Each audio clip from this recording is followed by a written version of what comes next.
Hello, everybody. Thank you so much for tuning in today. This is the Bodega Cat Book Club Health Edition, and today we're continuing our reading of The Vibrational Medicine by Dr. Gerber. Sorry about the glare there. Dr. Richard Gerber, MD, medical doctor. Now, this is the third edition that we're using, and before we begin, just a quick plug. Well, let me just say real quick that this book was inspired by a phrase or a quote that a famous scientist said. His name was Nikola Tesla. That was the scientist's name. If you haven't heard of him, check him out on YouTube. He said in a very famous quote, and I'm paraphrasing, he said, to understand the secrets of the universe, you have to understand uh, energy, frequency, and vibration. So this book was inspired by that quote. So, anyways, check him out on YouTube if you haven't heard of him. Brilliant, brilliant scientist. If you like our book club, if you like this format, consider checking out our other book clubs. We have our spiritual book clubs on Mondays and then financial book clubs on Wednesdays. And we put all the books that we've read, the past books as well as present books on YouTube. So we have it on a playlist, so you could download it and listen to it when you're, jogging, walking your dog in traffic, doing household chores, whatever. Uh, you could do that. And there are other stuff on YouTube as well, not just book clubs. So check it out and subscribe and like and all that good stuff and comment. And I'd be interested, I'd love to hear what you have to say, any comments that you have, any things that we can do better, your thoughts about the materials that we read, and etc., etc. If you have a book that you would like to recommend for us to read, I will leave a link in the description box below as well. It could be a spiritual book, a health book, or a financial book. And we would love to consider it. And also sign up for our free monthly newsletter that we put out. And in there, there's all things Bodega Cat related, as well as, things I like to share that I come across once in a while. So if you want to support us further, you can buy me a coffee, leave a donation, or check out our merch in the shop section on our website.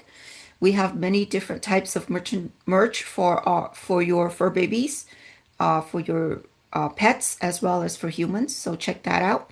And then lastly, if you are in the Los Angeles area or traveling to the LA area, come visit us in person. We'd love to meet you in person. We have a healing center that we use technologies based on Nikola Tesla's scalar wave research. He was the scientist I mentioned earlier. We have technologies based on his research for holistic healing for both animals, dogs and cats, and humans. So check that out. We have all this information on our website. So learn about it, read about it, and come join us. Come meet us if you can. Um, we love to meet you in person. Yeah, check out our website and our other services there as well. So this is vibrational medicine, and sorry about that glare. This is chapter 2, and this will be part 1. All right, let's see here. Okay. Chapter 2, Newtonian versus Einsteinian Medicine, Historical Perspectives on the Art and Science of Healing. The state of the art in hospital medicine is synthetic drug therapy. This sophisticated approach to disease intervention is based on knowledge of Newtonian billiard ball mechanics, molecular biology, drug receptor interactions, and pharmacokinetics. Presently, man-made agents are manufactured in test tubes and administered to patients in precisely calculated dosages. To evaluate a drug's effectiveness, doctors will look for precise relations between drug dosage and therapeutic patient responses. Scientific advances in pharmacological medicine have all but antiquated the use of once common natural or herbal remedies. The Newtonian model of synthetic drug therapy does allow physicians to make reliable predictions of drug behaviors and to eliminate certain side effects of natural remedies. But at what expense? Perhaps there are important energetic healing factors which have been left out in the scientific transformation of herbal medicine to drug therapy. Perhaps it is time to integrate the Einsteinian concept of matter as energy into our system of disease intervention. The Einsteinian view of matter as energy may present new reasons for re examining the healing properties of the natural plants from which today's synthetic drugs were derived.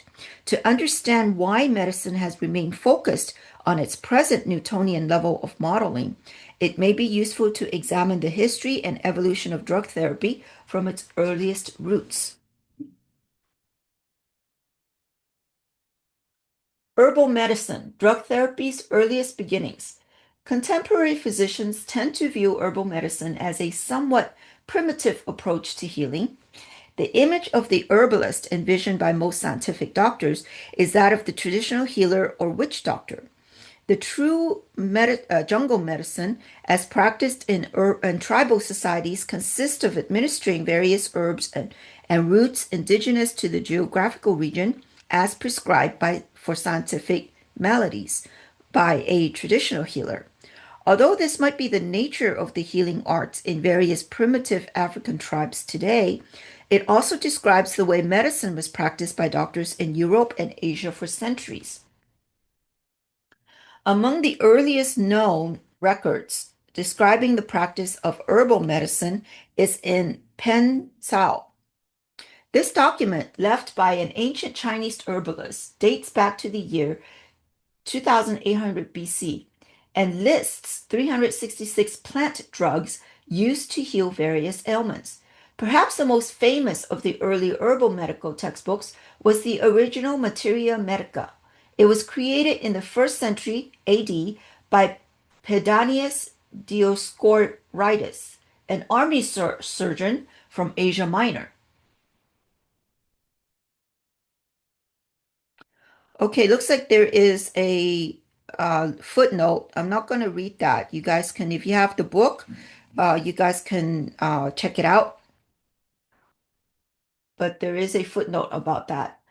Okay, continue. In his book known as De Materia Medica, or about medicinal trees, Dioscorides attempted to organize all the current medical information on plant drugs into one informative text. Each entry concerning a particular plant gave a detailed account of the plant's medicinal properties, a small drawing of the plant, the ways the plant was to be prepared for administration, dosage suggestions, and possible toxicities. From a historical perspective, herbal medicine lies at the very roots of modern drug therapeutics. Herbs contain various active chemicals that have particular physiologic effects relative to the amounts given. Many of the drugs in use today have their origins in well-known herbs used for treating illness by early healer physicians. Scientific research in pharmacology has validated many of the beneficial therapeutic effects which have been attributed to commonly used herbs. Few people realize that common aspirin has its origins in herbal medicine. It is only recently that modern physicians have begun to comprehend the very molecular mechanisms by which aspirin has its beneficial effects. A prototype example of today's drugs borrowing from yesterday's herbal medicines is the foxglove leaf and its primary active agent, digitalis. Herbalists in the late 1700s knew that the foxglove plant was efficacious in the treatment of fluid retention due to heart disease. Later, 20th century scientists discovered that digitalis was the active ingredient in foxglove, which endowed the plant with beneficial cardiac effects. By utilizing modern research techniques, doctors have come to understand the cellular and molecular effects that enabled digitalis to exist, the failing heart. Because of great strides in technology and organic chemistry, digitalis, or rather its synthetic counterpart, digoxin, is now manufactured in test tubes and beakers. Modern doctors have dispensed with the drug source of digitalis in favor of the pure synthetic drug. Utilizing synthetic digoxin, exact dosages based on a patient's body, weight, and age may be given. Blood levels of the drug can be easily monitored for maximum therapeutic versus toxic effects.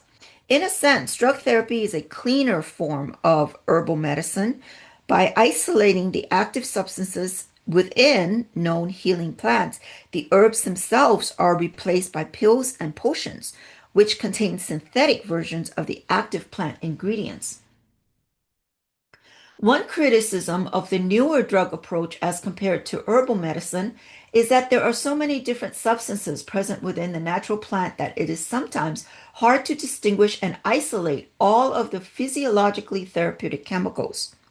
When a patient takes a pill containing a single active drug, he or she might be missing out on further therapeutic benefits had he or she ingested the original healing plant. These extra ingredients contained within the herb may offer additional aid toward resolving the patient's illness. Unfortunately, there are few available research studies which compare herbal treatment of diseases with synthetic drugs derived from the same plants. The drug proponents counter with an argument stating that there is considerable variability of active drug concentration within different samples of harvested plants. By giving a measured amount of pure drug, it is much easier to scientifically calculate and administer appropriate dosages for patients based upon various parameters, including age, weight, body surface area, etc. It is also easier to establish the predictability of drug effects as well as minimize toxicities when calculated amounts are given. Both schools of thought might have valid arguments if in fact they were only studying dosage-related drug effects. Homeopathy, an offshoot of herbal medicine, may suggest additional reasons why the primary plant can be more valuable than a chemically synthetic drug. Homeopathic medicine, a radical step beyond herbs. The discovery and development of homeopathic medicine is credited to Samuel Hahnemann, 1755 to 1843, a brilliant German physician. And there's a footnote about him, so you guys can check that out. Because of his disillusionment and dissatisfaction with the medical approaches of his day, he developed a system of treatment based on the unique principle of like cures like. This principle was found in early Greek medical writings and existed in the German folk medicine of Hahnemann's day. Hahnemann, maybe? Hahnemann? Sorry, I butchered that name. Hahnemann sounds like just a side note, sounds like the Monkey King or the Hindu deity, Hanuman. That's what it reminds me of. I guess you could say Hanuman, right? I don't know how to pronounce that. Okay, sorry, Mr. Samuel, German physician. Okay, continue. His new system of healing was based upon a discovery made concerning the effects of cinchona. Sorry, butchered that word. Bark, cinchona. Okay. Bark on malaria. I think cinchona. I don't know. Either way sounds all right. Okay, anyways. Continue. At the time that Hahnemann practiced, cinchona. I think cinchona sounds a little bit more, what's the word? Indigenous, I guess. Okay, I'll say cinchona. Cinchona was a treatment of choice for malaria. One of the prime symptoms of malaria is intermittent fevers. Hahnemann experimented upon himself by taking multiple doses of cinchona for several days. To his surprise, the cinchona caused him to have all the symptoms of malarial intermittent fever. In other words, the treatment for malaria reproduces symptoms of malaria in a healthy individual. It was this discovery that caused him to search through the various texts of medical literature of his day for information on the principle of like cures like. This he later formalized into a concept known as the law of similars. Hahnemann reasoned that cinchona worked to cure malaria because it created an artificial illness within the body, similar to malaria, which stimulated the body's own defense mechanisms into action. Such bodily defenses were activated by a principle known in the Hippocratic school of medicine as vis medicatrix naturae. In translation, it might be referred to as the healing powers of nature. If cinchona cured by the principle of like cures like, treating diseases with medicines known to reproduce the symptoms of the illness, then other drugs might be used in the same way once their actions upon a healthy person had been determined. In current homeopathic vernacular, Hahnemann had conducted a drug proving of the plant substance cinchona. Symptoms which appeared most frequently after ingesting cinchona were intermittent fevers. Therefore, intermittent fevers and other physical complaints induced by the drug established the proving of cinchona. Another term which has been used to describe this grouping of common symptoms is the homeopathic drug picture. The drug picture is a portrait of an idealized person who has ingested the drug in question. It describes the total symptom complex of the individual, including physical, emotional, and mental disturbances. Usually, the drug picture is the result of compiling the most frequent symptoms which have occurred among many individuals taking the drug. It is almost humorous to note that orthodox physicians would consider this a compiling of side effects as opposed to therapeutic associations. According to the law of similars, Hahnemann deduced that it was possible to cure a patient's illness by matching his symptom complex to the drug picture of a particular remedy. In order to treat a wide variety of illnesses which were present in the world, he would need to know the drug pictures of many different remedies. Hahnemann set out to establish reliable provings of four other therapeutic substances in hopes of expanding his new system of treatment to other diseases. While a professor at Leipzig University, Hahnemann instituted a series of provings whereby a group of healthy students, science's perennial guinea pigs, were given small doses of a particular plant or other substance, and their common reactions were recorded. Each student kept elaborate notes of their reactions, physical, emotional, and mental. The symptoms that appeared most frequently among many individuals taking the substance constituted a proving of the drug in question.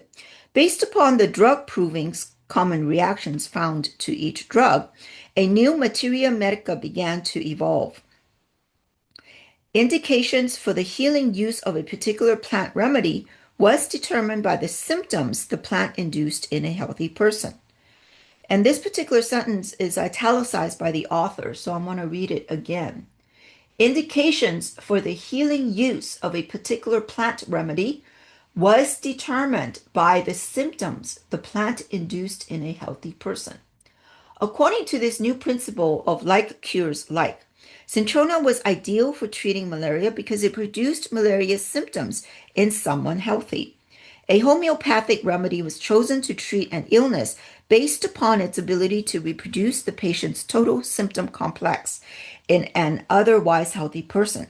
This was not the same as adding together medicines that cumulatively reproduce all of the patient's symptoms. This, we shall later see, is one of the primary differences between contemporary or allopathic medicine or homeopathic medicine. One interesting note about the symptom complex pierced together by the prescribing homeopath is that mental and emotional symptoms were given equal or greater weight than physical symptoms. Modern physicians tend to do quite the opposite and attributing greater significance to physical than to emotional and mental symptoms. From this perspective, homeopathy was one of the first holistic medical disciplines that gave attention to alterations of both mind and body in a search for the appropriate cure. On the basis of the law of similars, Hahnemann began to empirically, sorry about that. On the basis of the law of similars, Hahnemann began to empirically treat patients. In each case, he selected a medicine based on the principle of giving the sick individuals a substance which would reproduce their symptoms in healthy persons. Often, the individuals would experience an initial worsening of their symptoms, the so-called healing crisis, after which the illness resolved completely. This observation led Hahnemann to believe that his remedies produced an illness in the patient similar to the one already present, which stimulated the body's natural defenses. Hahnemann treated many illnesses with great therapeutic success, utilizing the principle of like cures like. In the course of his medical research, he made yet another discovery. After experimenting with diluting the remedies given to patients, he was surprised to find that the greater the dilution, the more effective the medication. The process of repeated dilution seemed to make the remedies more potent. Hahnemann referred to this technique as potentization. Very dilute solutions of homeopathic substance were used to coat tablets of milk sugar, which could then be ingested by patients. So dilute were his homeopathic remedies that in many of the medicines given, there was not a single molecule of the original herb present. That's very interesting. Hamann's observation of greater efficacy from increasingly weaker concentrations would certainly contradict many of the accepted principles of dose-related effects in pharmacokinetics. The ability of homeopathic drugs to have effectiveness without containing amounts of their substance necessary for measurable physiologic effects would seem to be impossible at first glance.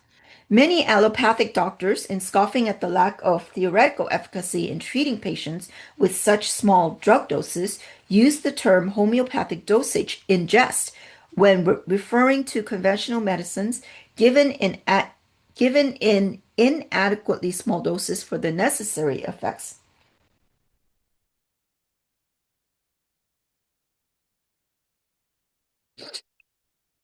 Physicians' lack of belief in medicines that are of infinitesimal concentrations is based upon an even stronger belief in conventional principles of drug therapy and pharmacokinetics.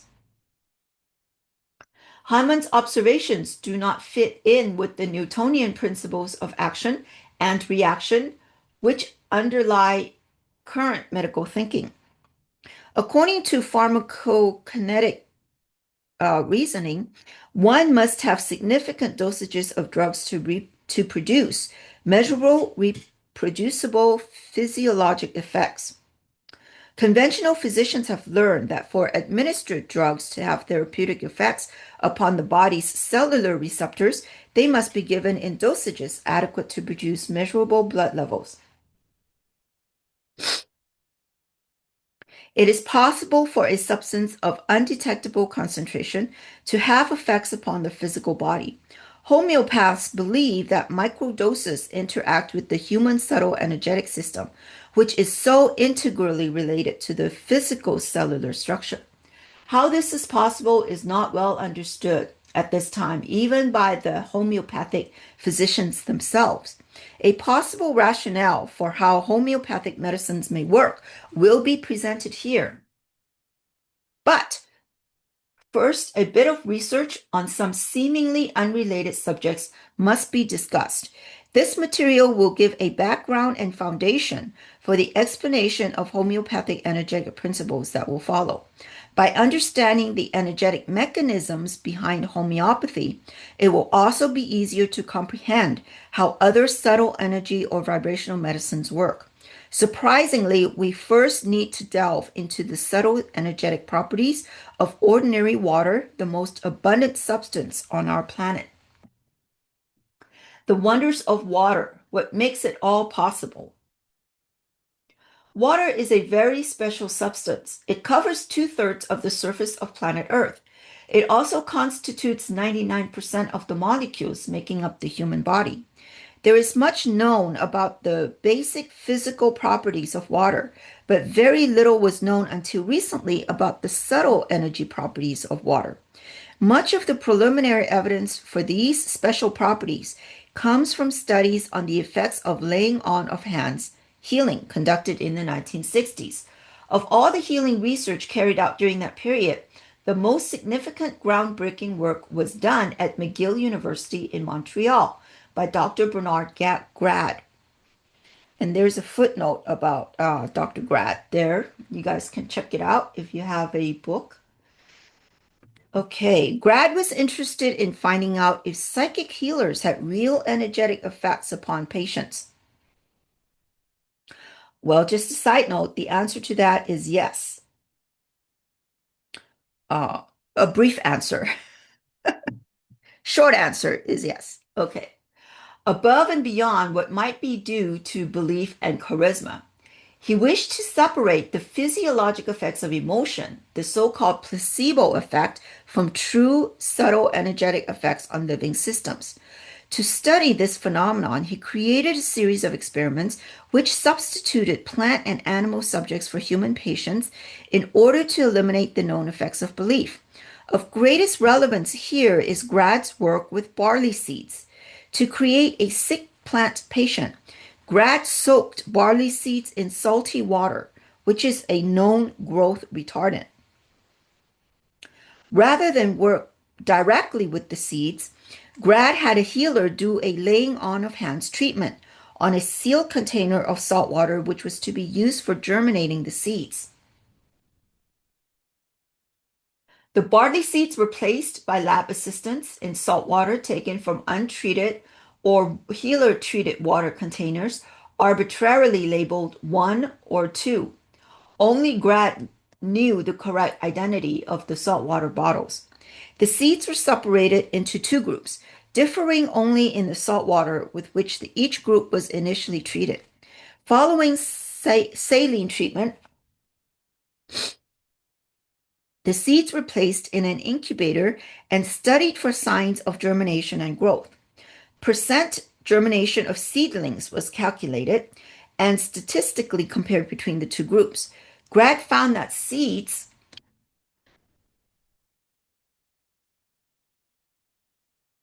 exposed to healer-treated water sprouted more often than those in the regular saline group.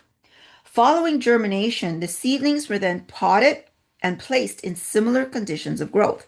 At the end of several weeks, the plants were statistically compared for height, leaf size, weight, and chlorophyll content.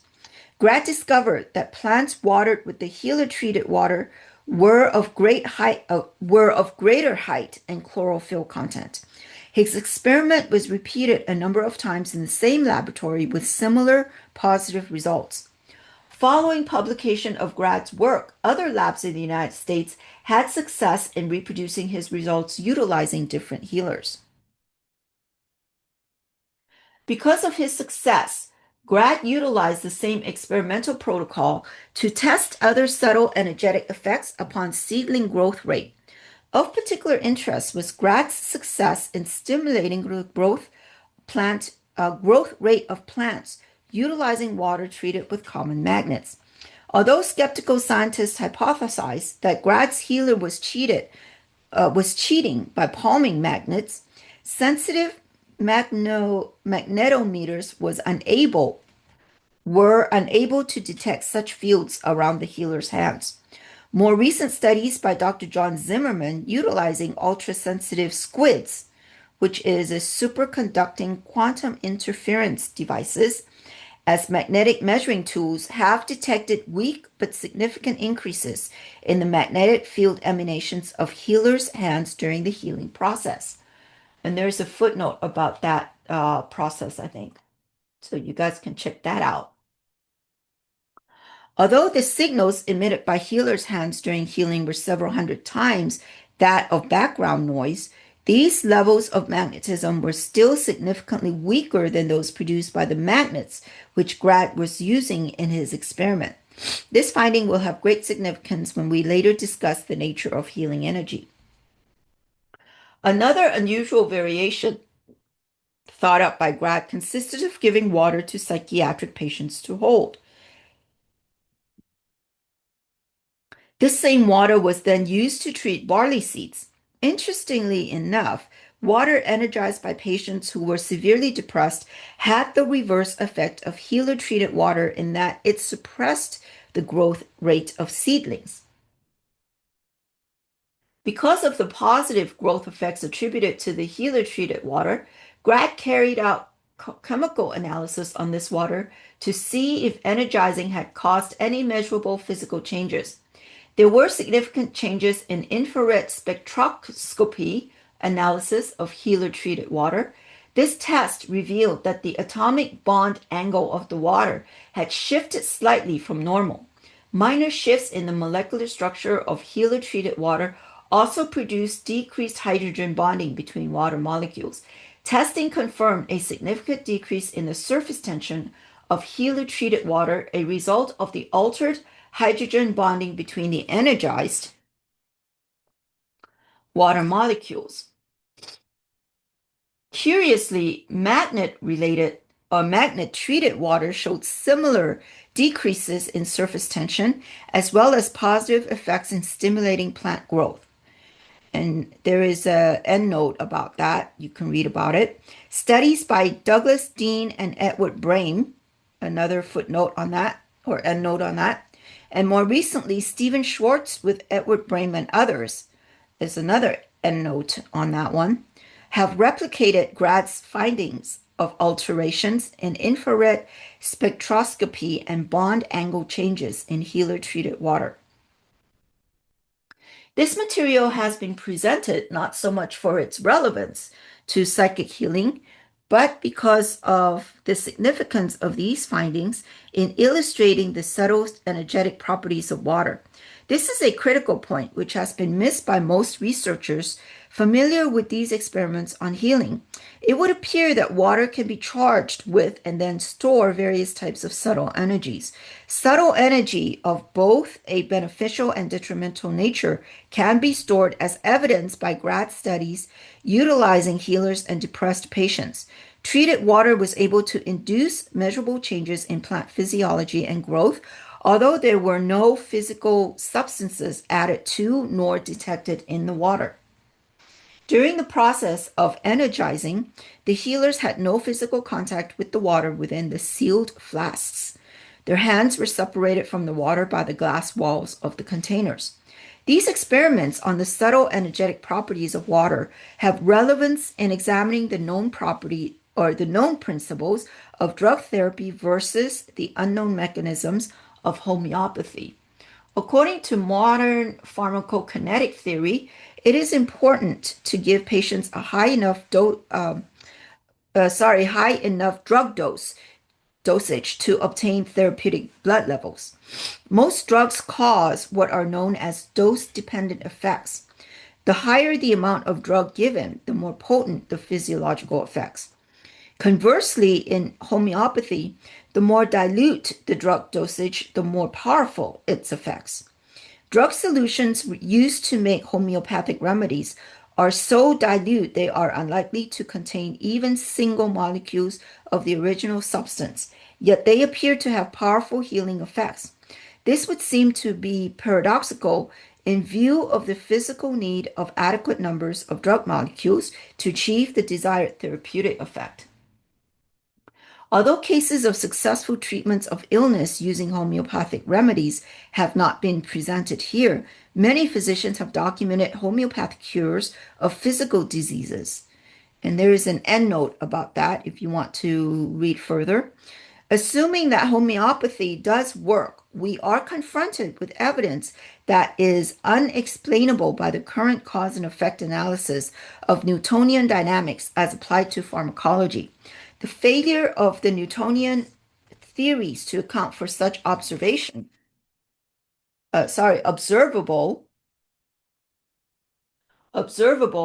repeatable effects suggests that these theories are inadequate or incomplete.